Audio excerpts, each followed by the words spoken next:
Buongiorno cari amici, benvenuti anche oggi a una piccola live splash del vostro Marietto Veneziano. Oggi parleremo di queste suppostine che stanno per arrivare per tranquillizzare il popolo italiano da questo incubo che sta iniziando dal 2020 e finirà verso il 2029.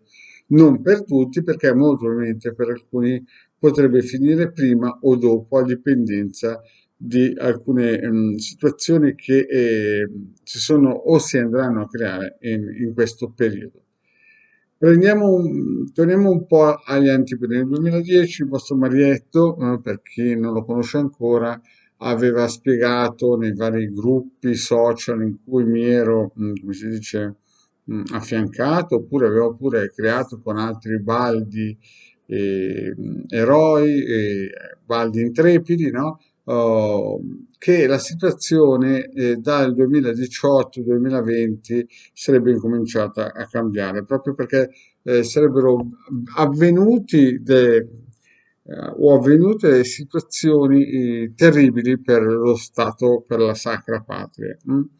E vediamo qui che in questo periodo, dopo questo periodo di Covid, in cui le solite narrazioni di regime ci hanno costretto a sierarci, a prendere questo siero che fino al 2023 purtroppo è un siero sperimentale o emergenziale, tanto per addolcire la pillola, e quindi già per tutte quelle persone che hanno fatto questo vaccino, sicuramente non detta del Marietto, ma detta da alcuni anche premi Nobel o specialisti del campo, ci saranno delle situazioni che oggi non si conoscono ancora.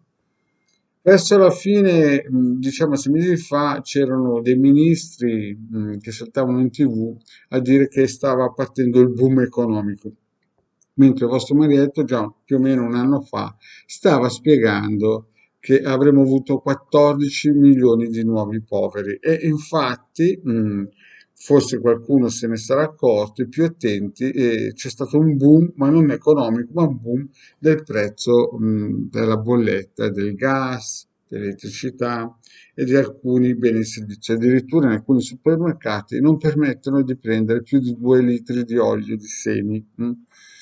Quindi si incomincia già a intravedere qualche scricchiolio in qualche telefinzione, quando il nostro primo ministro, che vi ricordo, questa democrazia ha avuto dei ministri non eletti, primi ministri non eletti negli ultimi 15 anni.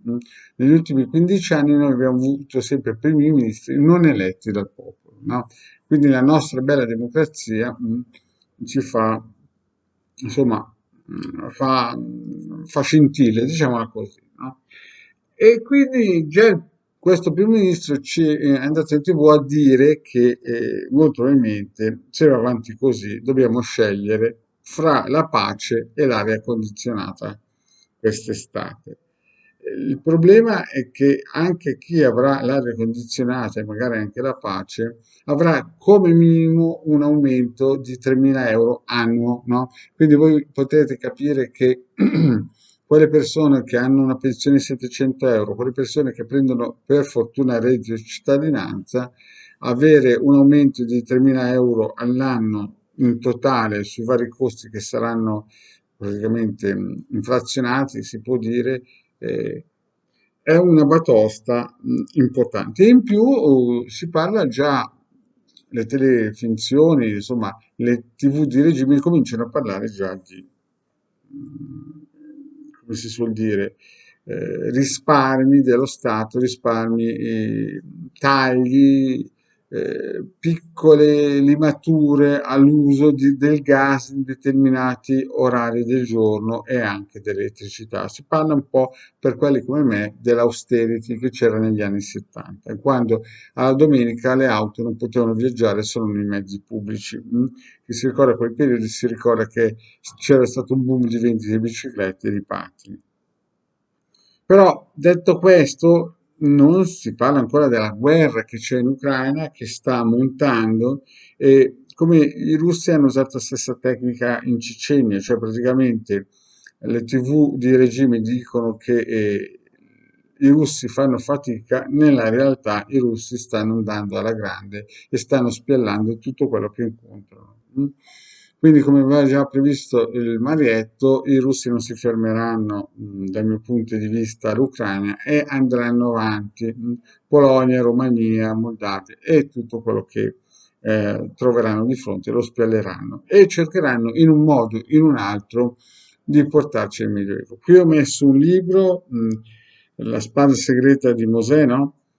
Che è un libro che per chi si avvicina e crede che chi comanda l'eterico comanda il mondo, il vostro maletto ve lo consiglio. È chiaro che chi acquista un libro del genere non è che diventa un magus, ma incomincia a avvicinarsi a questa tipologia di materie. In più metto a video anche un sigillo che è quello di Mosè per la protezione della casa, che serve soprattutto a quelle persone che non vogliono muoversi verso il sud per quei tempi che stanno arrivando, che vi ho spiegato dureranno fino al 2029, anche perché entro il 2027 la Cina ha già previsto di conquistare Taiwan, no? Il primo ministro cinese ha già detto che entro il 2027 Taiwan diventerà cinese.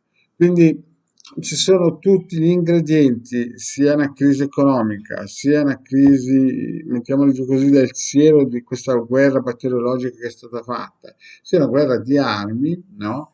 E questo movimento sia della Russia che della Cina verso conquisti di territori, ci sono tutti gli ingredienti per far scoppiare una terza guerra mondiale in grande stile.